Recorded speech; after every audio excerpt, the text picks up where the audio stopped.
ప్రభుత్వం అత్యంత ప్రాధాన్యంగా తీసుకున్న పథకాలు, కార్యక్రమాలను పక్కా ప్రణాళికలతో అమలు చేయాలని ముఖ్యమంత్రి నారా చంద్రబాబు నాయుడు స్పష్టం చేశారు.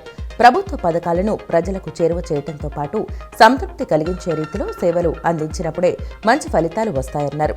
నిర్దేశించుకున్న లక్ష్యాలను చేరుకునే విషయంలో ఎలాంటి జాప్యమూ జరగకూడదని ముఖ్యమంత్రి ఆదేశించారు.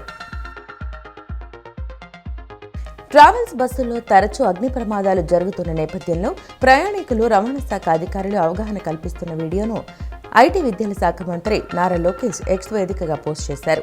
ప్రయాణికుల భద్రతపై అధికారి చొరవ ఎంతో మంది ప్రాణాలను కాపాడుతోందని తెలిపారు. ప్రతి ఒక్కరూ భద్రతా నిబంధనలు పాటించాలని, ఈ వీడియోను స్నేహితులు, కుటుంబ సభ్యులతో పంచుకోవాలని విజ్ఞప్తి చేశారు.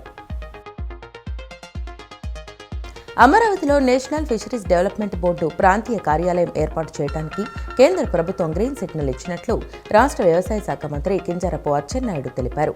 దేశంలో ఆక్వాకల్చర్ రంగంలో అగ్రగామి రాష్ట్రంగా నిలిచిన ఆంధ్రప్రదేశ్కు ఇది కీలక ముందడుగు అని, రాష్ట్ర మత్స్యరంగ అభివృద్ధికి ప్రధాన కేంద్రంగా మారనుందని తెలిపారు. విజయవాడ, తిరుపతి నగరాలను త్వరలోనే గ్రేటర్ నగరాలుగా మారుస్తామని పురపాలక శాఖ మంత్రి నారాయణ స్పష్టం చేశారు. రాష్ట్ర వ్యాప్త మున్సిపాలిటీల్లో మౌలిక వసతుల కోసం 29,000 కోట్ల రూపాయలు అవసరమని ఆయన పేర్కొన్నారు. గత ప్రభుత్వం నిధులను పక్కదారి పట్టించడం వల్ల పనులు నిలిచిపోయాయని విమర్శిస్తూ కూటమి ప్రభుత్వం తాగునీరు, డ్రైనేజీ సమస్యల పరిష్కారానికి ప్రాధాన్యత ఇస్తుందని స్పష్టం చేశారు. ప్రజల ప్రాణాలను బలిగొంటున్న స్లీపర్ బస్సులను అవసరమైతే భవిష్యత్తులో రద్దు చేస్తామని రవాణా శాఖ మంత్రి మండిపల్లి రాంప్రసాద్ రెడ్డి తెలిపారు. ఇప్పటికే దీనిపై కేంద్రాన్ని సంప్రదించామని పేర్కొన్నారు. చట్టాన్ని అడ్డుపెట్టుకుని దుశ్చర్యలకు పాల్పడే వారిపై ఉక్కుపాదం మోపుతామని స్పష్టం చేశారు. తిరుమల తిరుపతి దేవస్థానంలో ఏర్పాట్లు బ్రహ్మాండంగా ఉన్నాయని మాజీ కేంద్ర మంత్రి, విజయవాడ పశ్చిమ నియోజకవర్గ ఎమ్మెల్యే యలమంచిలి సుజనా చౌదరి అన్నారు. శ్రీవారి దర్శనం అనంతరం ఇచ్చే ప్రసాదాల క్వాలిటీలో చాలా తేడా వచ్చిందని పేర్కొన్నారు. పత్రికా కార్యాలయాలపై దాడులు ప్రజాస్వామ్యానికి గొడ్డలి పెట్టు అని ఏపీ ప్రభుత్వ వైప్ గన్నవరం శాసనసభ్యులు యార్లగడ్డ వెంకట్రావు అన్నారు. మీడియాను ఫోర్త్ ఎస్టేట్గా గౌరవించాలే తప్ప కార్యాలయాల ధ్వంసం అనాగరికమని, ఇలాంటి చర్యల వల్ల ప్రజల విశ్వాసం కోల్పోతారని హెచ్చరించారు. పార్లమెంటులో ప్రవేశపెట్టబోయే మహిళా బిల్లులో బీసీ మహిళలకు ఖచ్చితంగా సబ్ కోటా కేటాయించాలని రాజ్యసభ సభ్యులు ఆర్ కృష్ణయ్య డిమాండ్ చేశారు. జనాభా ప్రాతిపదికన విద్య, ఉద్యోగ, ఆర్థిక మరియు రాజకీయ రంగాల్లో బీసీల వాటా బీసీలకే దక్కాలని ఆయన స్పష్టం చేశారు. ప్రజాహితమే కూటమి ప్రభుత్వ ప్రధాన లక్ష్యమని మైలవరం ఎమ్మెల్యే వసంత వెంకట కృష్ణప్రసాద్ పేర్కొన్నారు. ప్రజల సమస్యల పరిష్కారమే మా ప్రధాన లక్ష్యం, జనహితమే మనహితం అన్న నినాదంతో ప్రభుత్వం పనిచేస్తోందన్నారు. రాష్ట్రాన్ని డిజిటల్ భద్రతలో అగ్రగామిగా నిలపాలనే దూరదృష్టితో దేశంలోనే అత్యంత ఆధునిక సాంకేతికత ప్రమాణాలతో కూడిన సైబర్ సెక్యూరిటీ ఆపరేషనల్ సెంటర్ ఏపీసీఎస్ఓసీను ఆంధ్రప్రదేశ్లో ఏర్పాటు చేయడం జరిగిందని ఏపీటీఎస్ చైర్మన్ మన్నవ మోహన్ కృష్ణ తెలిపారు.